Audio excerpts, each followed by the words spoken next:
Seguimos con la enseñanza y está basada en la doctrina de la salvación.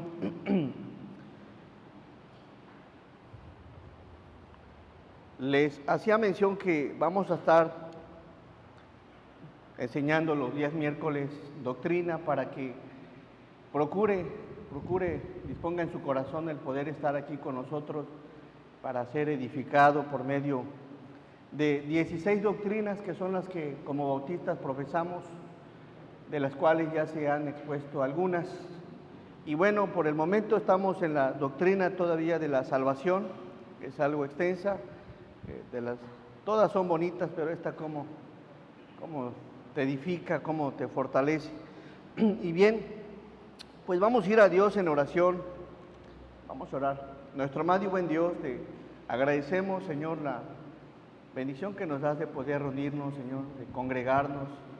Gracias, Señor, por las alabanzas, gracias, Dios, por todo lo que permite, Señor, para que tu pueblo tenga ese tiempo, ese espacio, Señor, para estar aquí congregados. Sé que algunos por situaciones, Señor, pues no pueden. Y, Señor, también te pedimos que los fortalezcas a todos, Señor, a todos. Ayúdales, Señor, bendíceles y permite, Padre Celestial, que en esta noche, Señor, tu nombre sea glorificado. También te pedimos, Señor, que nos perdones de todo lo que no te agrada, Señor, de todo pecado, de toda maldad, de todo lo que pues no te da la gloria, Señor. Perdona nuestras faltas y ayúdanos, Señor, derrama bendición espiritual sobre tu pueblo y háblanos a todos, Señor, lo necesitamos. Te lo pedimos, Señor, en el santo nombre de Jesús. Amén.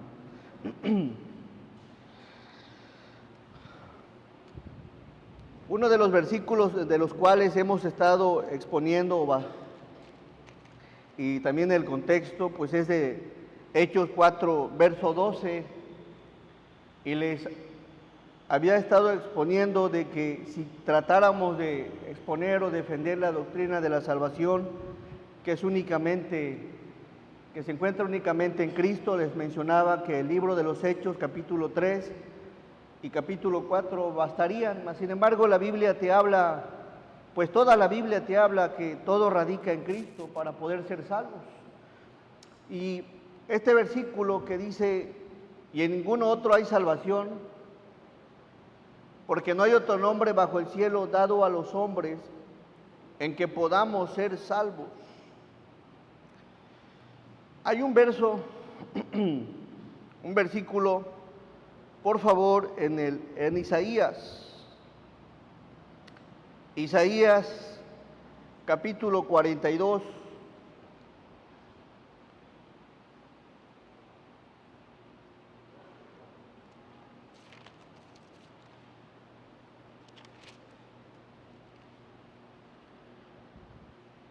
Les hacía mención que la palabra ahí en Hechos dice que todos los profetas habían hablado de Jesús, de que hablaron que Él es el único medio de salvación.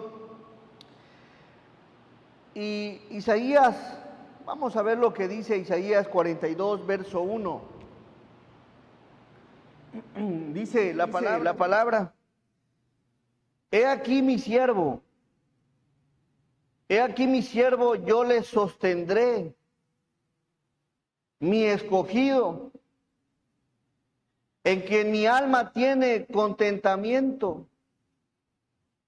He puesto sobre él mi espíritu y traerá justicia a las naciones.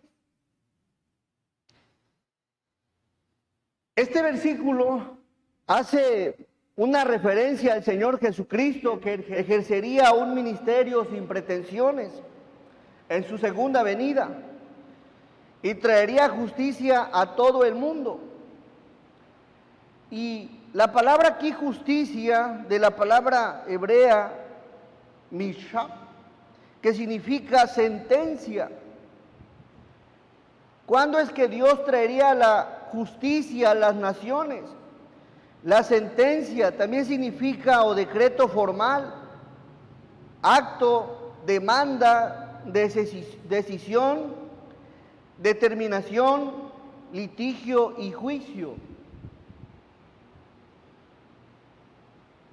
El Señor hace mención aquí que enviaría a su siervo y que le sostendría a su escogido, en quien está su alma y tiene contentamiento. Y después dice, y he puesto sobre él mi espíritu. Él traerá justicia a las naciones. Él traerá justicia a las naciones. Y aquí hace una referencia de una justicia divina a las naciones. En el versículo 6,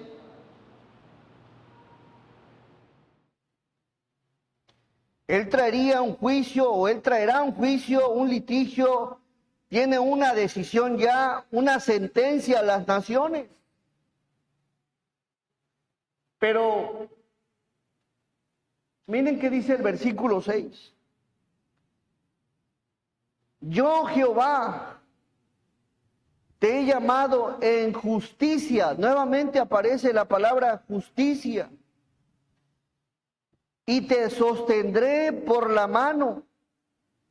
Te guardaré y te pondré por pacto al pueblo, por luz de las naciones. Y aquí la palabra justicia, de otra palabra igual, hebrea, sedé, que significa el derecho, equidad, justamente, justo, recto, interpretándose de la siguiente manera: yo, Jehová, te he llamado en justicia, en derecho, en equidad. Y hay una versión que lo dice aquí: yo, el Señor, te he llamado para manifestar mi justicia. Para manifestar mi justicia. Ahora aquí, ¿de qué manera? Allá habla de una justicia, de un juicio, de una determinación, de un decreto, de una sentencia a las naciones. Pero aquí en el verso 6 habla enfocada a otro asunto. Yo, Jehová, te he llamado en justicia. Y otra versión, yo te he llamado para manifestar mi justicia. Y te sostendré por la mano, te guardaré y te pondré por pacto al pueblo, por la luz de las naciones. Verso 7. Y aquí vemos a qué justicia se refiere el versículo 6. Vamos a darle lectura a todos. Para que abras los ojos de los ciegos, para que saques de la cárcel a los presos y de casas de prisión a los que moran en tinieblas. En este tiempo estaba el rey Ciro y aquí habla de que habría de liberar a los exiliados judíos de las cárceles de la cautividad de Babilonia, pero el siervo, el enviado, el escogido, en quien Dios pondría el espíritu, iba a librar y libra a todos los creyentes de la prisión, los ha librado de la prisión del pecado. Es decir, que aquí hace referencia a una justicia muy diferente que se llevará a cabo en las naciones. De tal manera que la justicia está en la persona del enviado de Jesús, del enviado de Dios, por medio de la persona de Jesús. Y vamos a analizar este verso del 7. Para que abras los ojos de los ciegos, para que saques de la cárcel a los presos y de casas de prisión a los que moran en tinieblas. ¿De qué está hablando? Abrirás los ojos de los ciegos, pondrás a los cautivos en libertad, soltando a los que están en calabozos oscuros. Está hablando de la salvación, está hablando de la justicia que es en Cristo. La salvación, hermanos, es viendo la palabra, lo que hace Dios. Nos abre los ojos, nos saca de la cárcel porque estamos presos, estamos cautivos. Estamos atados al pecado, a la maldad, a los delitos, a la iniquidad. Nuestros ojos están cegados. Y nos pasaría de la prisión a los que, dice, y de casas de prisión a los que moran en tinieblas. ¿De qué habla el Señor? La salvación, hermanos, habla de esto, de precisamente de que en el acto de la salvación se nos abren los ojos. Somos libres, ahora tenemos libertad en Cristo y pasamos de las tinieblas a la luz. Y este acto es un acto único y glorioso y especial. Vamos a analizar un poco este acto de la salvación. Es un acto, observe este versículo. ¿Qué se necesita? ¿O qué se necesitaba? ¿O qué se necesita en términos humanos para poder llevar a cabo algo como lo que dice el versículo 7? Se necesita de alguien poderoso, de alguien con autoridad, de alguien con fuerza, de alguien que pueda tener la potestad de llegar a tu celda, abrirla y sacarte y eliminar a los enemigos que hay a tu alrededor, tomar dominio, tomar poder. Significa que entra venciendo, destruyendo, derrumbando, echando abajo las fortalezas que hemos construido por medio del pecado, pues alguien poderoso llamado Jesús llega al corazón de aquel que está en tinieblas y cegado, y llega con gran poder. El acto de la salvación es un acto glorioso, es un acto desde luego espiritual, pero hay mucho dentro de este acto: destrucción, derrumbe, conquista, victoria, libertad. ¿Cuántas cosas suceden cuando alguien recibe a Cristo para que abra los ojos de los ciegos? Para que saques de la cárcel a los presos y de casas de prisión a los que moran en tinieblas. No es cualquier cosa. Imagínense espiritualmente, hay una lucha. Hay una lucha en ese instante que la persona está entendiendo la palabra, que se le está quitando el velo, alguien está llegando y le está hablando, y hay una lucha espiritual que no podemos observar, que no podemos ver, y en esa lucha espiritual está nuestro Señor Jesús, abriéndole los ojos, para sacarlo de esa cárcel. ¿Cuántos de nosotros hemos llegado a la iglesia a escuchar una enseñanza y a veces nos dormimos más de lo que escuchamos? Hay una lucha. Vienes una vez, 2 veces. Yo les hacía mención, vine 6 meses. 6 meses, no es a la primera, no es rápido. Entonces, ¿qué puedes tú ver a la luz de este pasaje que sucede en el momento de la salvación? Yo analizando lo que dice Isaías, pues hay una conquista, Cristo venciendo, derribando, destruyendo, afectando, apartándote, alejándote y sacándote. Ahora, este bonito acto,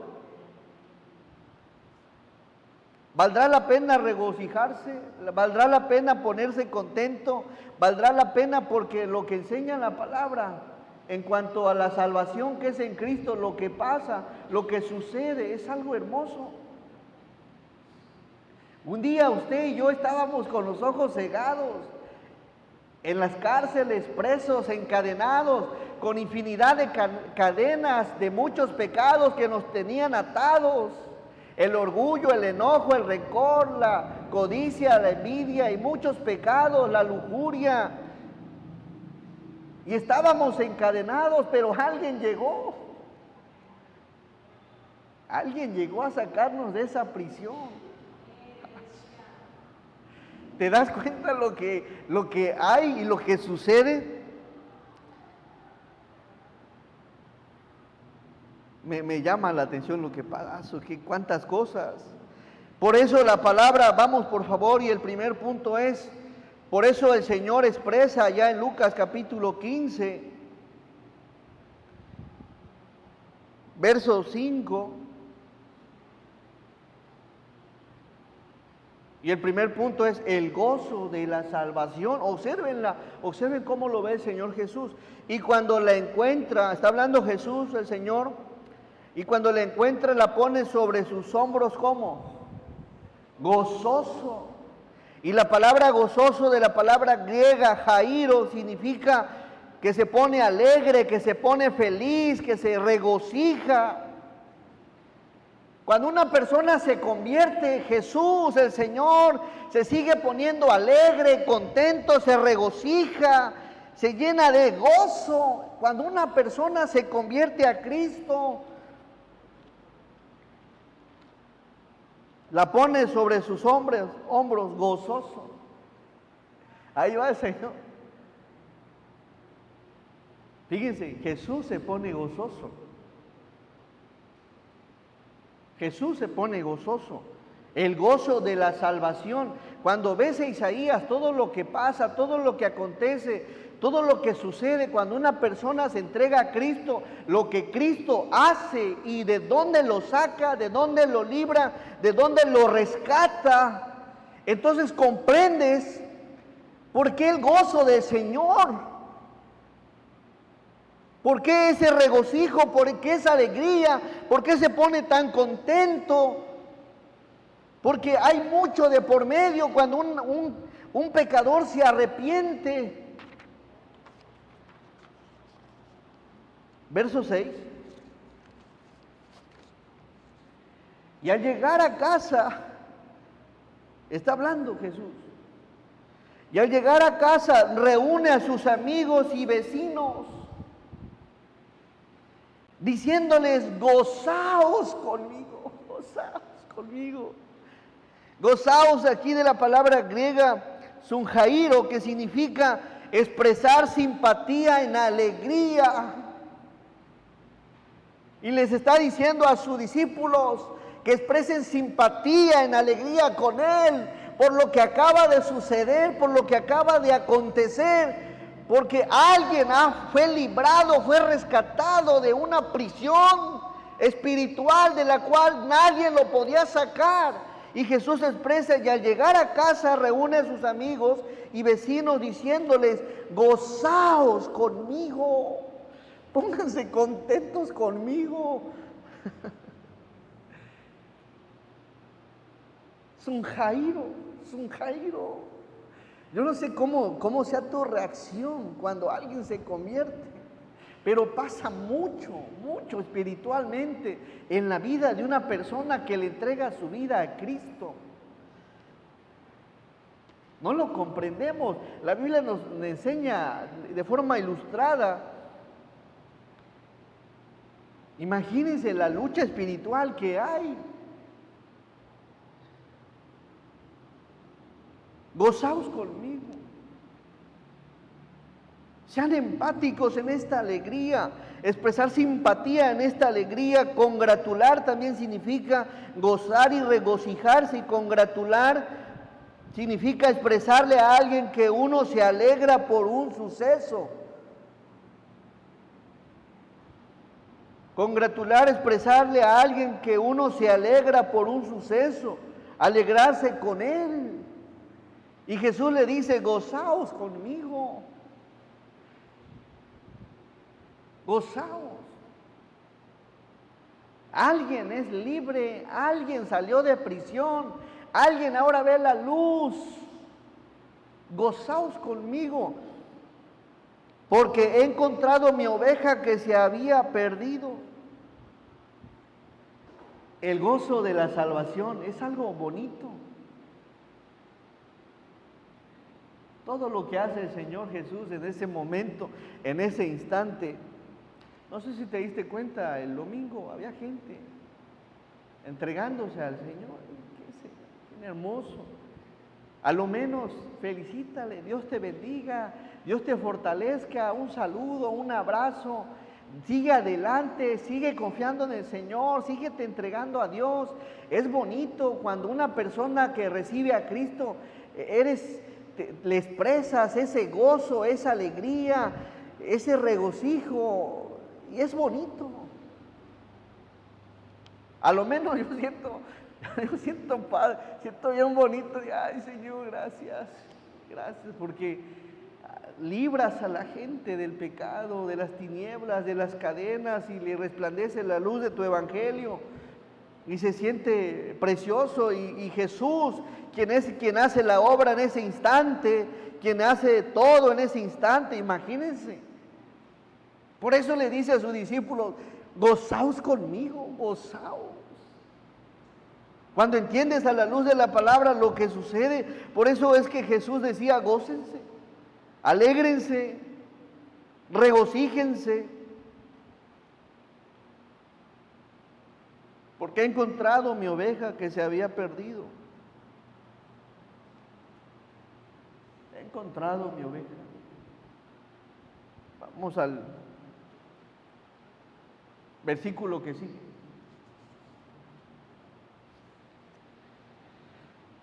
No solo el Señor Jesús se pone contento, no solo el Señor les pide que se gocen con Él, sino que en el cielo os digo que así habrá más gozo.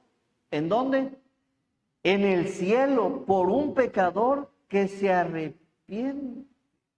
Hay gozo. Ahora observe, gozo en Jesús, gozo en sus discípulos, gozo en el cielo. ¿Por qué? Porque un pecador se arrepiente. Porque un pecador se entrega a Cristo, porque un pecador es librado de la muerte eterna. Por eso hay tanto gozo en el Señor y en el mismo cielo. Dice que por 99 justos que no necesitan de arrepentimiento. El gozo de la salvación que hay en Jesús, el gozo de la salvación que debería de haber en el pueblo de Dios cuando alguien se arrepiente, y el gozo de Dios que definitivamente hay en el cielo.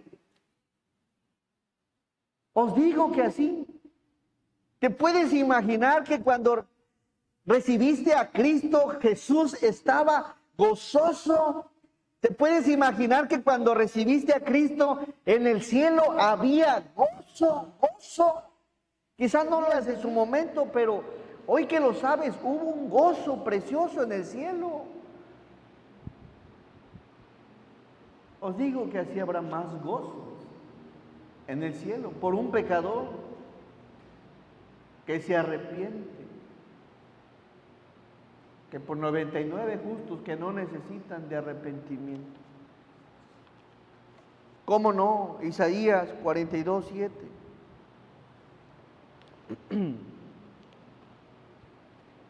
Isaías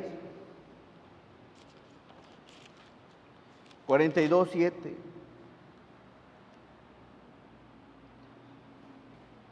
Para que abras los ojos de los ciegos, para que saques de la cárcel a los presos y de casas de prisión a los que moran en tinieblas. Ahí estábamos nosotros, ciegos, en prisión y en tinieblas, hasta que alguien vino hasta nuestra celda donde estábamos prisioneros, quebró las cadenas, los grillos, y te dijo: ven, te sacó. Miren qué bello lo que sucede, y el Señor lo muestra de forma ilustrada, lo que sucede en el momento de la salvación. ¿Cómo no? ¿Cómo no sentir gozo? Imagínense, un prisionero que tiene años, que no ve a su familia o que está encerrado y nomás de repente es libre y tiene esposa, hijos, qué gozo debe de haber en él. Por eso el Señor se gozaba. Gócense conmigo. Procuremos aquel que reciba el Señor. Dios te bendiga, felicidades, mira, échale ganas, un abrazo, ¿no? Algo bonito. Yo recuerdo y yo sé que sigue pasando y es bonito. A mí me pasó. Y la primera persona fue mi tía Margarita, gozosa, hasta lloraba de gozosa. Y yo no comprendía, ¿por qué llorará tanto? Pero ya ve la Biblia lo que le expresa, lo que ella ya sabe que pasa. Por eso hay mucho gozo. Cuando un pecador se arrepiente. Dentro de la salvación, voy a explicar más a detalle lo que pasa. Y ese es el segundo punto. Allá viene de forma ilustrada en una persona que está en prisión y demás. Pero ahora lo vamos a hablar en otros términos, de lo que la salvación hace en el creyente.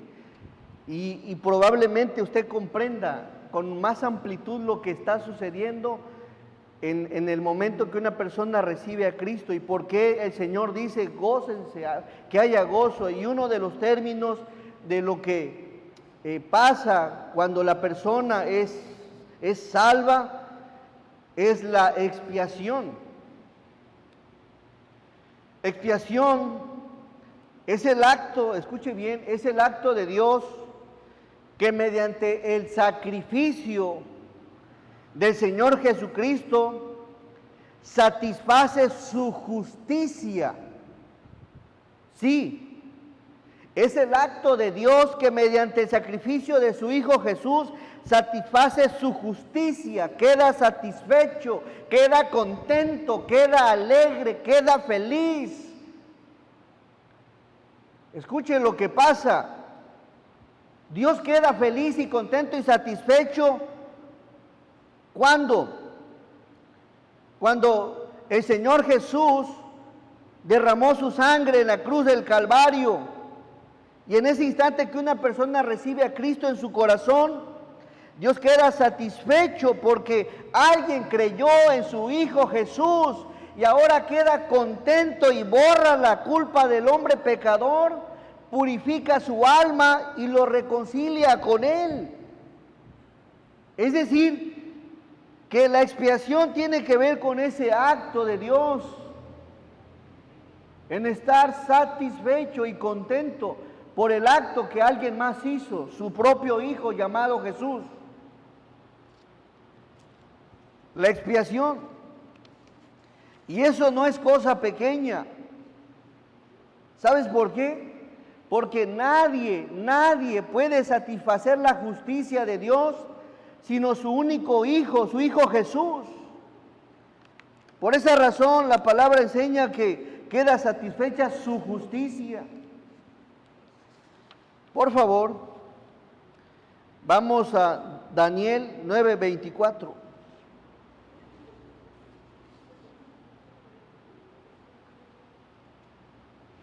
Daniel 9:24. 70 semanas están determinadas sobre tu pueblo y sobre tu santa ciudad para terminar la prevaricación y poner fin al pecado. ¿Y qué más? Y expiar la iniquidad para traer la justicia, ¿qué? Perdurable, y sellar la visión y la profecía y ungir al santo de los santos. Expiar, de la palabra hebrea kafar, significa cubrir, perdonar, condonar, cancelar, anular, apaciguar, quedar limpio y purificar. Dios no queda satisfecho si no has creído en su Hijo. Por eso la importancia, la expiación, ese es el acto de Dios, de estar contento. ¿Por qué? Porque hay un sacrificio perfecto. Y en ese acto de Dios te perdona, cancela tus deudas de tu maldad, te perdona, anula el juicio que había para ti, se apacigua su ira y queda limpio. Hebreos, por favor, 2:17. Denle lectura a este versículo, por favor. Dice, por lo cual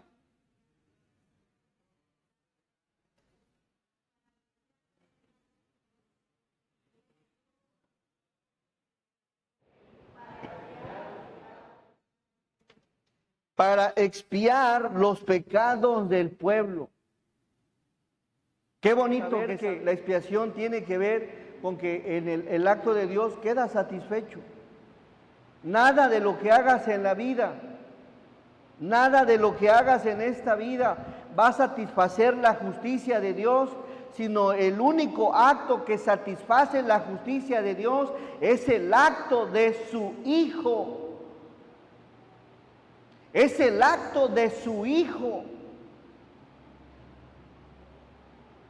Y es por el acto de su Hijo que Dios te perdona, es por el acto de su Hijo que Dios te condona, te cancela y anula y apacigua su ira contra ti y contra mí. Y no solo eso, quedas limpio y purificado en Cristo. Eso es la expiación. ¿Qué otro término surge durante la salvación en ese instante? Aparte de que Dios queda satisfecho. Número 2 dentro de este punto, la propiciación. ¿Qué es la propiciación? Es el acto por el cual se apacigua o se elimina la ira de Dios y se obtiene su favor por un sacrificio. Acto por el cual se apacigua o se elimina la ira de Dios y se obtiene su favor por un sacrificio que fue el del Señor Jesucristo. No solo queda el Señor contento, sino que queda al mismo tiempo, elimina esa ira que había contra nosotros. Vamos por favor a Romanos 3:25. La propiciación. A ver, Dios está enojado, Dios está molesto con el ser humano porque es pecador. Y dice Romanos 3:25, a quien Dios puso como propiciación, ¿por medio de qué? De la fe en su sangre, para manifestar su justicia. A causa de haber pasado por alto en su paciencia los pecados pasados. Propiciación significa víctima expiatoria. El sacrificio de Jesús es la víctima expiatoria que apacigua la ira de Dios contra nosotros. La apacigua. Primera de Juan capítulo 2, verso 2.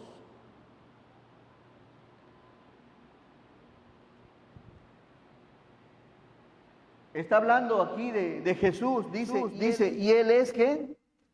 La propiciación por nuestros pecados, y no solamente por los nuestros, sino también por los de todo el mundo. Es decir, que Jesús es nuestra propiciación. Él es el único que elimina la ira de Dios y es el único por el cual podemos obtener el favor de Dios por medio de un sacrificio.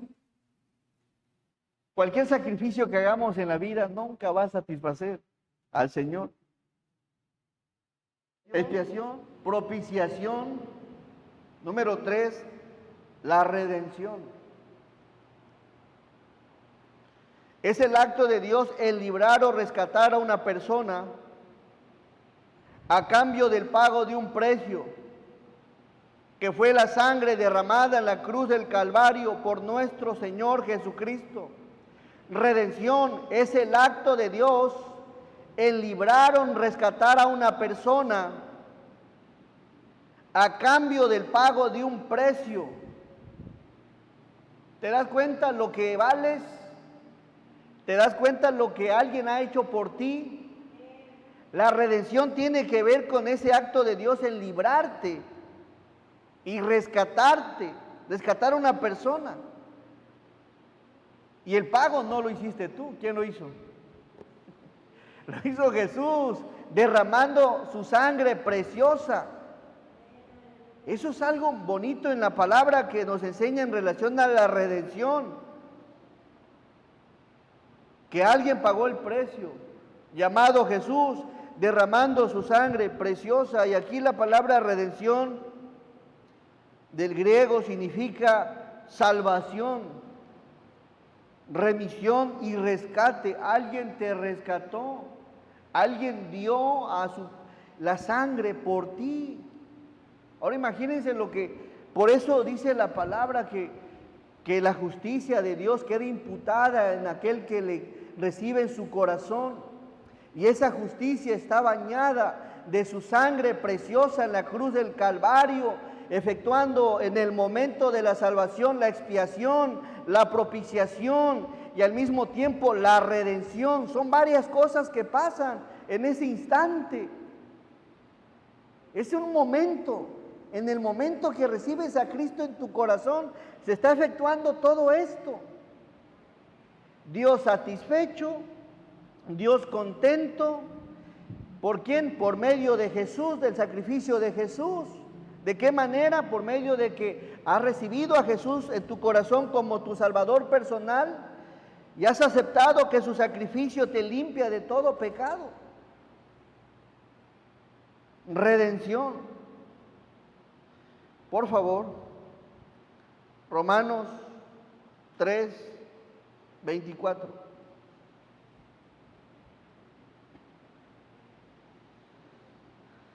Siendo justificados gratuitamente por su gracia. ¿Mediante qué? La redención que es en Cristo Jesús. Hemos sido justificados de forma gratuita por nuestro Dios mediante la redención, mediante del pago que hizo Cristo en la cruz. Vamos a Efesios 1:7.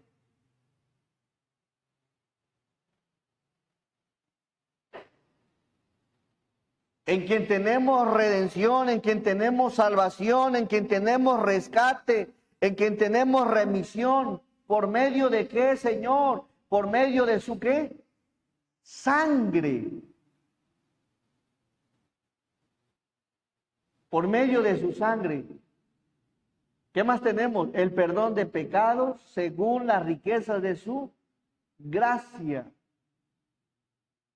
Tenemos ese rescate. Primera a los Corintios 1:30. ¿Cómo no ponerse contento de todo lo que pasa, de todo lo que la Biblia hoy en día nos enseña? Primero los Corintios 1:30. Mas por Él estáis vosotros en Cristo Jesús, el cual nos ha sido hecho por Dios sabiduría, justificación, santificación y redención y salvos por medio de su sangre.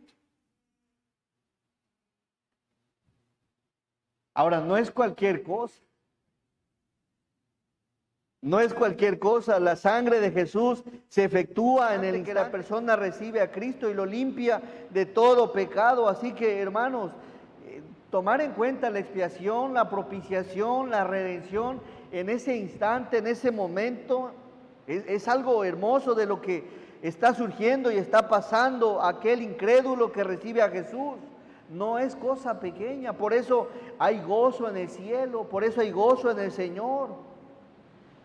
Otro término aparte de los tres mencionados es la sustitución. Y la sustitución es el acto que realizó el Señor Jesucristo al ponerse en nuestro lugar y recibir la ira de Dios mediante su sacrificio. Hebreos, por favor, 9:28. Vamos a darle lectura a todos, dice así. Así también Cristo fue ofrecido una sola vez para llevar los pecados de muchos. Y aparecerá por segunda vez en relación con el pecado para salvar a los que le esperan, llevó el pecado de muchos. ¿Algún versículo que te acuerdes que hable que Jesús tomó tu lugar en vez de... A ver, algún verso? Vamos a Isaías, por favor, 53:6.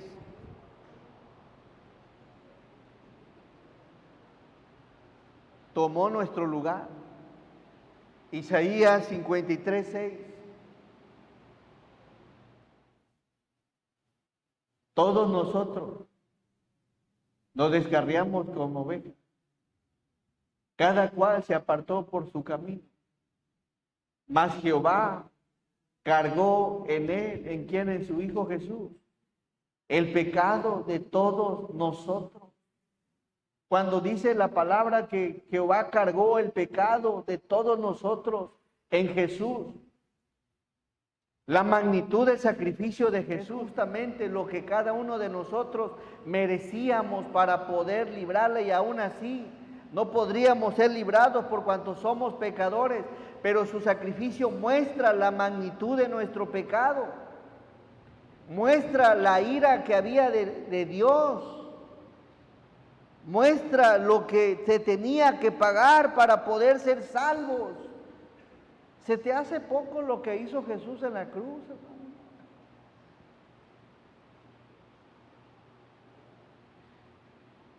Cargó Dios en él el pecado de todos nosotros. Y hace poco predicábamos y enseñábamos en relación a la persona de Jesús, cómo es que lo desecharon, lo despreciaron. Como raíz de tierra seca quedó desfigurado y no había parecer en él, pues así era tan grande la ira de Dios para con cada uno de nosotros, de tal manera que alguien tomó mi lugar y tomó tu lugar.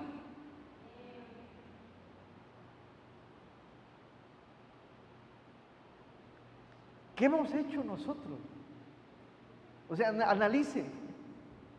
Ni la expiación, ni la redención, ni la sustitución, ni la propiciación, nada.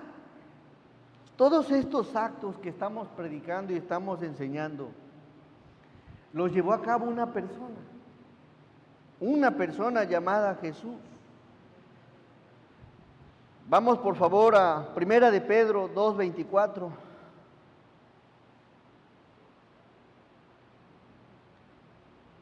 Porque por medio de su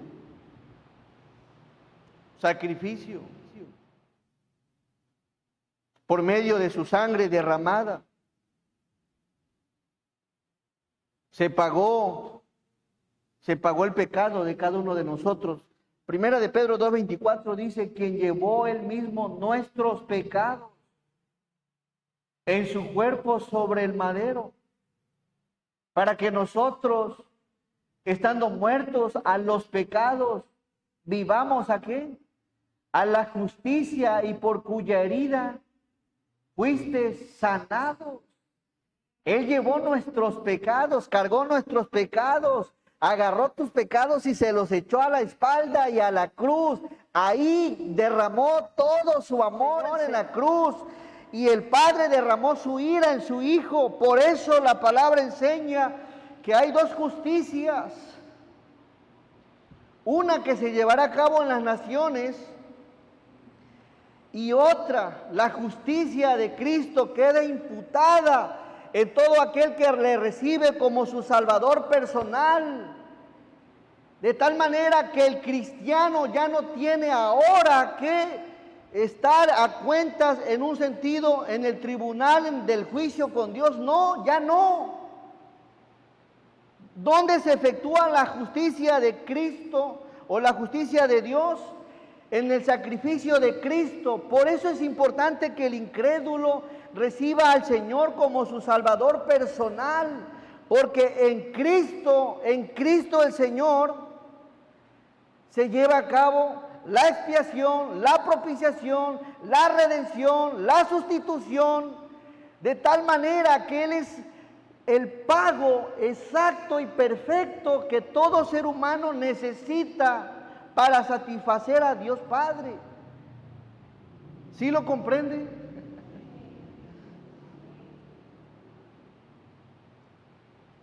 La sustitución. Y por último,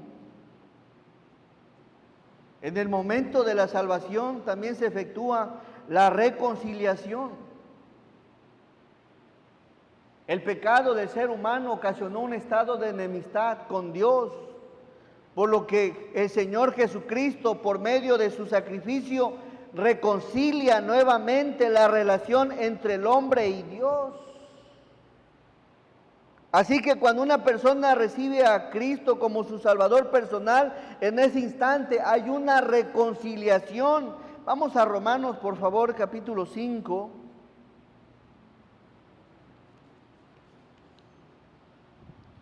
Romanos 5, verso 10.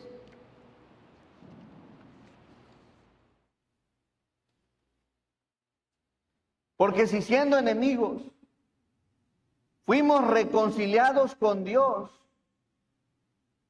¿por la muerte de quién? Fíjense lo que pasa. Porque si siendo enemigos fuimos reconciliados con Dios por la muerte de su Hijo, mucho más estando reconciliados seremos salvos por su vida. Verso 11.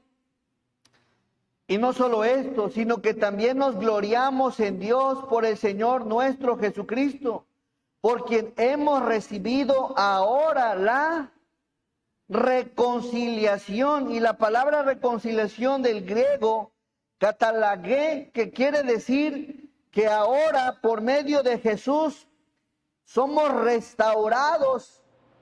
Hay una reconciliación. ¿Y en base a qué?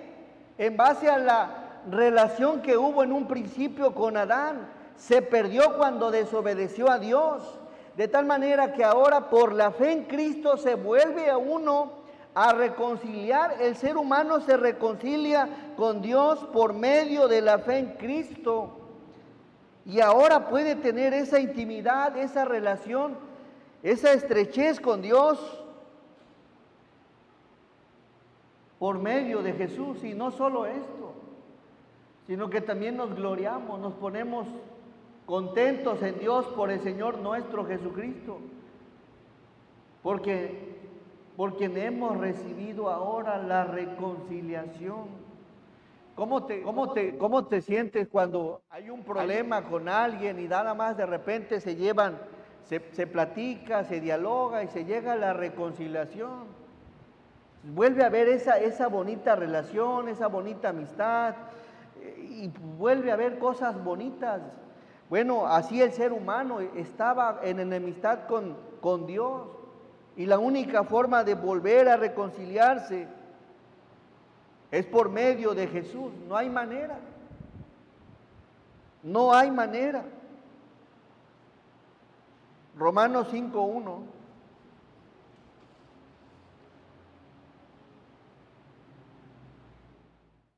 Justificados pues por la fe.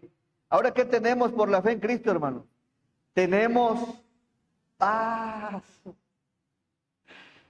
Paz para con Dios por medio de nuestro Señor Jesucristo. Paz.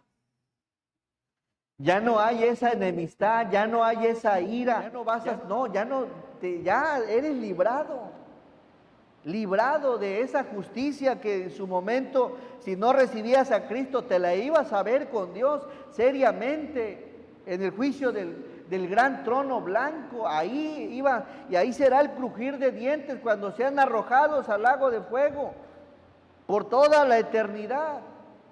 Mas sin embargo, ahora la justicia de Dios ha quedado imputada en todo aquel que le ha recibido como su Salvador personal, y ahora está en paz con Dios. Sí, estamos en un proceso de santificación. Dios nos está moldeando, Dios nos está alabando, Dios nos está restaurando, pero ahora tenemos acceso a Dios por medio de la fe en Jesús, y todo esto pasa en el momento que la persona recibe a Cristo como su Salvador personal. Por eso la palabra, y lo comprendemos, que Dios se ponía contento. Por eso hay gozo en el cielo, porque son muchas cosas que suceden en el momento que una persona se arrepiente e invita a Jesús a su corazón como Salvador personal. Dos cosas. el gozo de la salvación, términos de lo que la salvación hace en el creyente: expiación, propiciación, redención, sustitución y reconciliación, únicamente por la fe en Cristo el Señor. Amén. Esto es doctrina y generalmente son versículos, hermanos, son más versículos de lo común que una enseñanza expositiva. Y bueno, esto es así es. Así que volviendo por favor a Isaías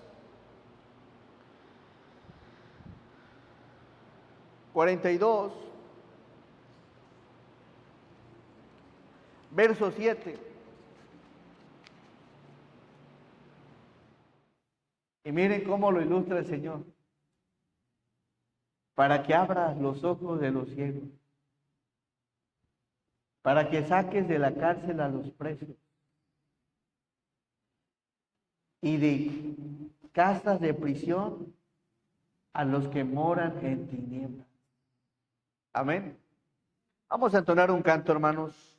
Qué bueno que ya tienes a Cristo en tu corazón, y espero en Dios que esto te fortalezca, esto ayude a tu fe en que realmente lo que has creído tiene fundamento, tiene base, que no es en vano tu fe, sino al contrario, has puesto tu fe en la única persona que satisface a Dios Padre. Amén. Vamos a entonar este bonito canto. El Señor Jesús está llamando. Hermanos,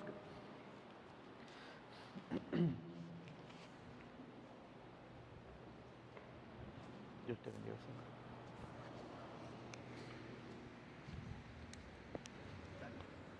Puestos de pie, hermanos, por favor.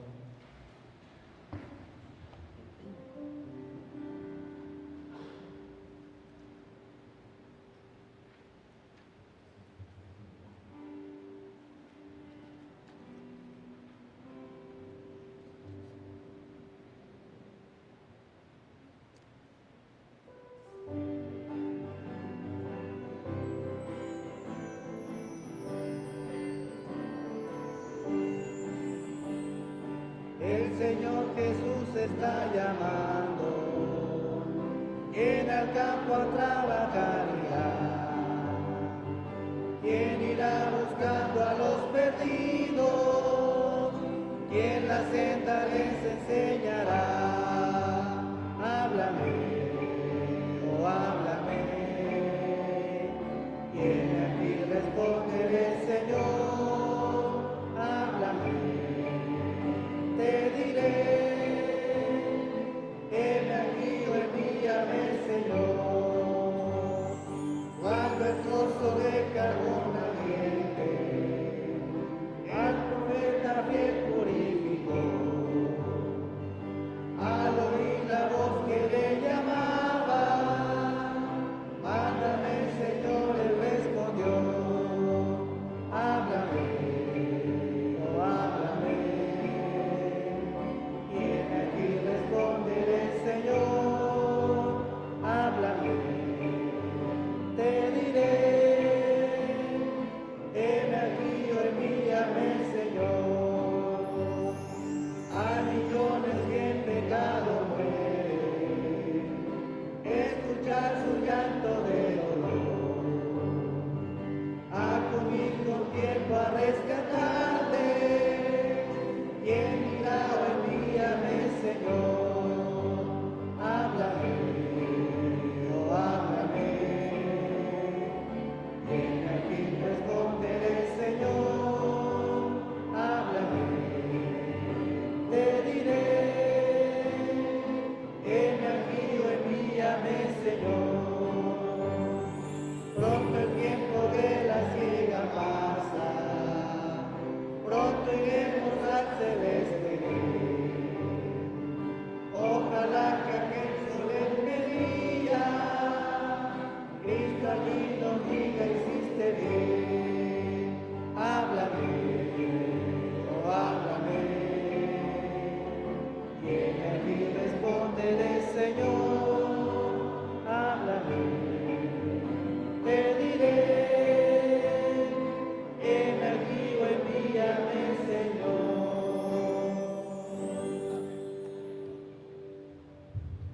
Pueden tomar su lugar, hermanos. Vamos a abrir nuestras Biblias en Romanos, capítulo 10, verso 15. Háblame. ¿Quién quiere ir a rescatar, hermanos, a la gente perdida? ¿Quién quiere ir a sus casas donde están en prisión? ¿Quién quiere llevarlos de las tinieblas a la luz? Miren, hay un bonito versículo en Romanos capítulo 10, verso 14, dice así la palabra del Señor: ¿cómo pues invocarán a aquel en el cual no han creído? ¿Y cómo creerán en aquel de que no han oído? ¿Y cómo irán sin haber quien les predique? Todos el 15.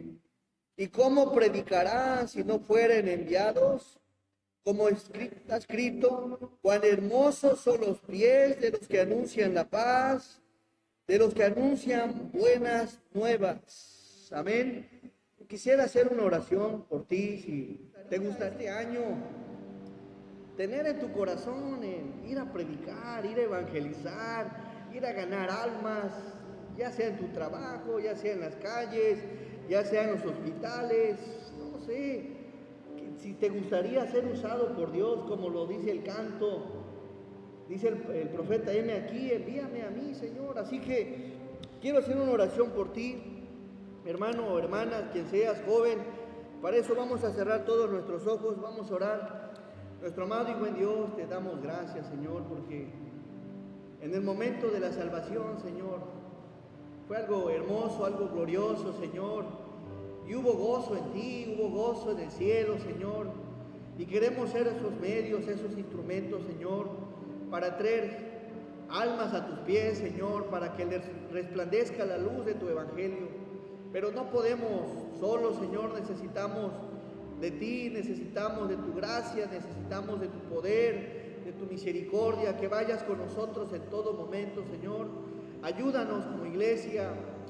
Si hubiese aquí algún hermano o hermana joven que tenga en su corazón el querer ser usado para la gloria de Dios, para ganar almas para el Señor, sabiendo que Dios se goza, que Dios se alegra, que Dios se pone contento, que Dios se pone feliz y que hay felicidad en el cielo. Habrá alguien que diga: yo quiero ser parte de esa obra de evangelizar, Señor, de traer gente a los pies del Señor. Habrá alguien que diga: pastor, ore por mí. Dios te bendiga, Dios te bendiga. Dios les bendiga, hermanos, Dios les bendiga. Alguien más, Dios les bendiga, allá atrás, Dios les bendiga.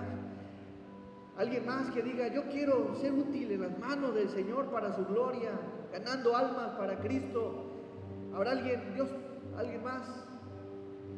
Amoroso y buen Dios, tú que conoces nuestros corazones, Señor, sabes lo que hay en cada uno de nosotros, Señor. Ayúdanos.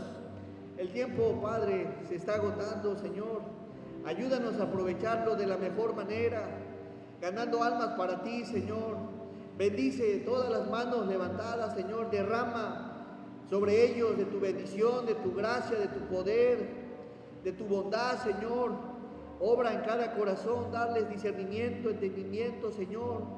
Ese buen deseo y ese buen anhelo, Padre Celestial, y esa hambre de tu palabra, Señor, para que puedan evangelizar con palabra fácil, con palabra entendible, Señor. Sé que a veces hay temor. Te pido, Padre Celestial, que los ayudes, que los fortalezcas, para que con ímpetu, Señor, hablen y prediquen y enseñen, Señor, tu palabra, sabiendo, Dios mío, que estás con cada uno de ellos. Bendícelos, Padre Celestial. Y aunque ciertamente hay una lucha espiritual, dice tu palabra que mayor es el que está en nosotros que el que está en el mundo, Señor. Así que usa tu iglesia, que sea una iglesia que evangelice, Señor, que sea una iglesia que predique, que sea una iglesia que anuncie las buenas nuevas, que recuerde, Señor, que nos has dado una encomienda a todos y que todos a su tiempo, Señor, daremos cuentas delante de ti, de aquellas almas a las cuales tuvimos la oportunidad de predicarles de tu evangelio, Señor. Bendice a tu iglesia, bendice las misiones, bendice a cada colaborador y, Señor, que el punto medular de nosotros como iglesia sea evangelizar y discipular a aquel que ya fue evangelizado. Gracias, Dios, porque tu iglesia, Señor, pues es fortalecida por medio de ti, por medio de tu palabra. Llénanos, Señor, de tu gracia. Ponemos todos en tus amorosas manos, Señor, y ayúdanos a aprovechar bien el tiempo. Te lo pedimos, Padre Celestial, en el glorioso nombre de nuestro Señor y Salvador Jesucristo. Amén. Gracias, hermanos. Dios les bendiga.